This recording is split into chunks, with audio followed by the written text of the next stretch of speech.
मैंने दो एक अनघा 2000 दत्त व्रत किया था। 2022 से जुड़े हो माता जी से। हाँ, अनघा दत्त व्रत किया था मैंने। हाँ हाँ। और मुझे पता नहीं, उसके बाद मेरे घर पर, जहाँ मेरा निवास, मेरे माता-पिता रहते हैं, वहाँ पर मैंने एक 1, 2, 3, 4, 5 बार मैंने पूजा विधि भी की है माता की। अनुष्ठान किया या मंत्र जाप किया, कैसा क्या किया? अनुष्ठान 10-10 दिनों का अनुष्ठान किया था। उसके बाद हाँ। मैंने हवन भी किया था। उससे दशांश हवन, तर्पण, मार्जन मैं कर चुका हूँ। एक 6 बार तक मैं कर चुका हूँ। लेकिन उसमें मुझे ये पता नहीं था कि हरिद्रा गणपति की भी सेवा होती है। इसके बाद मुझे बहुत पता चला कि मैंने जो किया था वो थोड़ा-सा गलत था। और वो कितने फिर अक्षरी मंत्र का आपने अनुष्ठान किया था? मैंने 10-10 हज़ार मंत्र जाप का अनुष्ठान किया था। 6 बार। वो नहीं, वो तो किया आपने, लेकिन कौन से अक्षरी मंत्र था वो? 36 अक्षरी मंत्र था। ठीक है, 36 अक्षरी मंत्र के ऋषि कौन थे? ये सब मुझे नहीं पता। नहीं तो मंत्र किससे लिया था आपने? नहीं, मंत्र मैंने किससे भी नहीं लिया गुरुजी। तो यही तो थोड़ा सा होता है ना, प्रभाव इसी का पड़ता है कि ये हमें जब कहीं ना कहीं उस परंपरा के बारे में, उस हुँ, दिव्य शक्ति के बारे में, किसी भी देवता का 3 प्रकार का परिचय होता है। हुँ। नाम परिचय, रूप परिचय और स्वभाव परिचय। हुँ। अगर हमें उसका नाम, रूप और स्वभाव परिचय नहीं पता होगा तो हमारी साधना सफल कैसे होगी? नहीं। हाँ, मेरी साधना सफल आ आ तो आधी आधी आधी रह गई। देखो, उसका फल तो आपको मिलेगा, कहना ऐसा नहीं कि उसका फल नहीं मिला, लेकिन थोड़ा आपको मिला, 100% मिला। फल नहीं मिलेगा, क्योंकि कहीं ना हाँ। कहीं आप उस साधना के बारे में, उस शक्ति के बारे में जानते नहीं थे और आपने मनमानी साधना करने की कोशिश की। हुँ। पर ठीक है, भगवती ने आपको अवसर दिया। आपका परिवार उस आध्यात्म परंपरा से जुड़ा हुआ था। हुँ। और क्या अनुभूति रही थी उस साधना के दिनों में? मुझे बहुत अनुभव आए। बड़ा-सा हमारा जो मंदिर है भगवान का, वो सेपरेट मंदिर है। उसमें मुझे बहुत बड़ा-सा प्रकाश भी महसूस हुआ था। एक बार कानों में गूंजन भी हुई थी मुझे। एक हम्म। बार आवाज़ भी आया था। एक हाँ हाँ। बार मेरे मम्मी को हवन चल रहा था, तो उसको उस हवन हवन की ज्वाला में बहुत अजीब-अजीब हमारे आस-पास के जो लोग थे, जिन्होंने थोड़ा-फार बाहर का कुछ किया था, वो लोग भी उसमें दिखाई दे रहे थे। हम्म। ऐसे ऐसे अनुभव आए हैं। चलो, उसके बहुत बाद बढ़िया। उसके बाद एक गुरुजी आए थे, हमारे पास के ही आलंदी के एक गुरुजी आए थे। उन्होंने मुझे हम्म। बताया कि आप माता की साधना नहीं करो, आप महात्रिपुर सुंदरी की साधना करो। जी जी। हाँ, तो उसके बाद वो साधना बंद कर दी, माता की, बगलामुखी माता की साधना बंद, क्योंकि वो बोले कि ये कोई कुछ नियम नहीं है। जैसे आप बोले कि किसी सिद्ध पुरुष या गुरुजी से ये मंत्र लेना चाहिए, मैंने हाँ ऐसा हाँ। नहीं किया था। बिल्कुल तो बिल्कुल। हाँ, और हरिद्रा गणपति के बारे में तो मुझे अभी-अभी पता चला, एक थोड़ा-सा यूट्यूब से मैं सुन रहा हूँ, तो उससे मुझे पता चल रहा है। लेकिन हम्म। हमारे गाँव में मुझे 2 साल पहले एक सपना आया। हाँ हाँ। हमारे गाँव में त्रिपुर सुंदरी माता का मंदिर है, मुझे ही नहीं पता। हम्म। और त्रिपुर सुंदरी माता का मंदिर है, ये मुझे पता चला। उसमें मुझे सपने में दिखाई दी वो जगह, मैंने वो मंदिर खुला और उसमें हाँ मैंने पूजा पूजा वगैरह की। और लेकिन ये सब सपने में था, हाँ हकीकत में हाँ। नहीं। हाँ, तो उसके बाद मैं अब दिवाली के दिन, धनत्रयोदशी के दिन वहां जाकर मैं पूजा करके आया, मैं स्वयं। हाँ हाँ। उसके बाद एक दिन जाकर मैं सब माता की अच्छे से पूजा करके आया। त्रिपुर सुंदरी माता का मेरे गांव में जो मंदिर है, वो हाँ हाँ। बहुत लोगों को पता नहीं है, मुझे भी पता नहीं था। मुझे हाँ पहली पहली बार पता चला। हाँ। हाँ हाँ। ऐसा। तो फिर त्रिपुर सुंदरी माता जी की साधना की थी क्या आपने?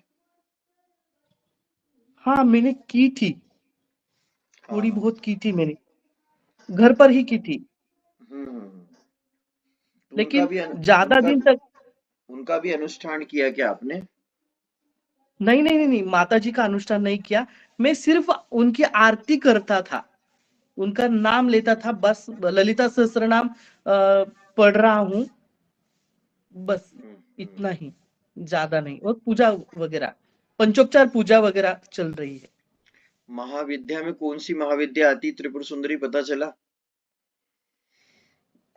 जैसे 10 महाविद्या है उसमें से कौन सी महाविद्या है त्रिपुर सुंदरी माता? तीसरी है ना? बहुत सही जवाब था आपका। त्रिपुर सुंदरी जो षोडशी माता जी हैं, उन्हीं को ही त्रिपुर षोडशी। सुंदरी माता जी कहते हैं। षोडशी कामाख्या देवी भी होती है। अच्छा। खैर अभी क्या उद्देश्य है आपका माँ बगलामुखी माँ से जुड़ने के पीछे का उद्देश्य? मेरा मेरा तो ऐसा उद्देश्य है कि मेरा आत्मकल्याण, बाकी मुझे लोगों का, जो हमारे मंदिर में जो थोड़े फार लोग जो आते हैं, उनकी सेवा, बस, बाकी कुछ नहीं इसके पीछे। और मेरा कुंडली एक के कोर्ट केस भी चल रहा है, मेरा एक कोर्ट केस भी चल रहा है, थोड़ा सा, किस संबंध बस में मैं चल बहुत, रहा है? मेरे मेरे नाना की जमीन है, उस सिलसिले में शादी हुई है अभी? शादी हुई है। तो पति पत्नी के बीच मधुरता है, हाँ, लेकिन जन्म पत्री तो नहीं कह रही है आपकी। दूसरी शादी है मेरी, इसीलिए कह रहा हूं मैं। पहली टूटी है, ये दूसरी शादी है। हम्म। तो वो पहली वाली टूटना ही था, विधि का विधान ही था वो। क्योंकि सप्तम का शनि बैठा हुआ है, जब सातवें घर में शनि बैठता है तो वो ऐसा करवाता ही है वो। अच्छा। खैर चंद्रमा भी आपका, मम्मी बहुत चिंतित रहती है, माता आपकी हाँ, बहुत वो चिंतित रहती, चंद्रमा वो थोड़ा सा चिंतित डाउन है। रहती है। तो आपको चांदी पहनने से, साथ में आपका बुध और गुरु 12वें घर पे बैठा हुआ है। माँ भगवती की साधना के साथ में ही पन्ना रत्न और पुखराज रत्न आप धारण करें। भाग्य में राहु बैठा है, शत्रु लोग जीवन भर आपके पीछे लगे रहेंगे। इसलिए माँ की शक्ति तो आपको चाहिए ही। और माँ की शक्ति को, माँ की उपासना को आप कुल देवी देवता के रूप में लो, साधना के रूप में मत लो। क्योंकि साधना के रूप में जाओगे ना, तो फिर ये साधना वो साधना भ्रम उत्पन्न होगे। हम्म। क्योंकि कभी सुना होगा तो बताना, अक्षरम परम ब्रह्म ज्योति रूपम सनातनम। अक्षर ही हम्म। ब्रह्म है।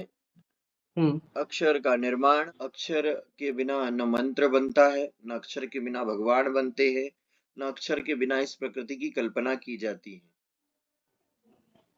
तो जब अक्षर के बिना कुछ है ही नहीं, तो इस अक्षर को बहुत ही सरलता से, सटीकता से, स्पष्टता से हमें चिंतन करना चाहिए, मनन करना चाहिए। तभी हमारे शरीर की प्रकृति संतुलित होगी।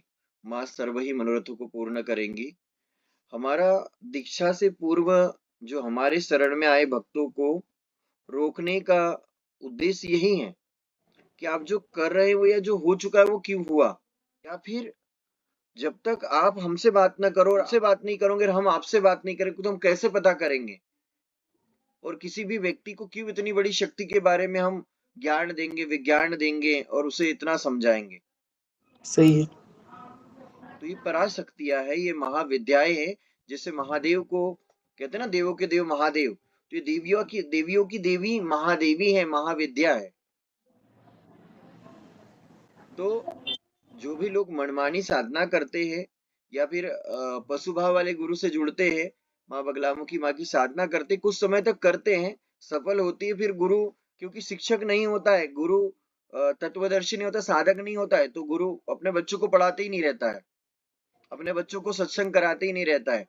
जब सत्संग नहीं होगा तो जो शिष्य भक्त लोग होते, साधक लोग होते, उनको ऊर्जा प्राप्त नहीं होगी। जब ऊर्जा प्राप्त नहीं होगी तो साधक की अश्रद्धा होगी। तो गुरु बिना भवनिधि तरय न कोई, चाहे बिरंजी शंकर समोई। कि नाना शास्त्र पुराण पढ़कर शंकर भगवान जैसे प्रवक्ता तो बन जाओगे, लेकिन शंकर भगवान जो समाधि में चले जाते हैं वो नहीं कर पाओगे आप, मतलब विज्ञानी नहीं बन पाओगे। और गुरु वो हो जैसे ध्यान मूलम गुरु मूर्ति, पूजा मूलम गुरु पदम, मंत्र मूलम गुरु वाक्य, मोक्ष मूलम गुरु कृपा। तो गुरु वो होना चाहिए जिन्हें अक्षर का ज्ञान हो, जिन्हें तत्व का ज्ञान हो, जिन्हें सातों चक्रों का, सात दरवाजों का ज्ञान हो, जो महाशक्ति कुंडलिनी शक्ति को जानते हो। तभी उस यात्रा में आपको सरलता से लेकर चलेंगे। नहीं तो ईड़ा किधर जाएंगी, पिंगला किधर जाएंगी और सुषुम्ना किधर जाएंगी। तो गुरु आत्मज्ञानी हो, ब्रह्म ज्ञानी हो, दिव्य दृष्टा हो। 3 प्रकार के गुरुओं का वर्णन मिलता है शास्त्रों में, मानव गुरु, सिद्ध गुरु और दिव्य गुरु। तो जो मानव गुरु है उनके पास चले जाओगे कि आप, जैसे मानव गुरु का आप कॉल करोगे कि गुरुजी मुझे दीक्षा लेना है, तो गुरुजी बोलेंगे कि बेटा 10,000 रुपए लगेंगे, दीक्षा मिल जाएंगी। गुरुजी बोलेंगे कि हाँ 5,000 लगेंगे, दीक्षा मिल जाएंगी। लेकिन जो सिद्ध होगे वो आपको दीक्षा नहीं देंगे जब तक आपको बजा बजा के नहीं देगा। जैसे माताएं बहनें मार्केट जाती है ना, और बर्तन को जब खरीदती है तो बजा बजा के देखती है वो। तो जब गुरु और शिष्य एक दूसरे को समझ जाए, उनके भाव मिल जाए, जब उनका उद्देश्य क्लियर हो जाए, तब उस यात्रा के लिए आगे हमें बढ़ना चाहिए। इस यात्रा पर आगे जाने के लिए हमें संकल्प लेना चाहिए। तो कहीं ना कहीं एक अच्छे गुरु के सानिध्य में यात्रा सफल होती है।